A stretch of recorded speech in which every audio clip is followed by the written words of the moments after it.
It took so long before I could find my way to his house without getting lost.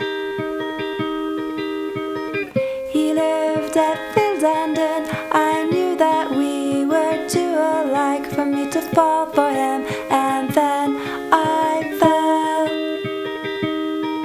While the pebbles crunched and rustled outside, every time that someone passed by.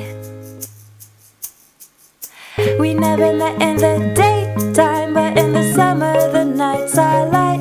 We never had trouble talking, somehow things always felt right.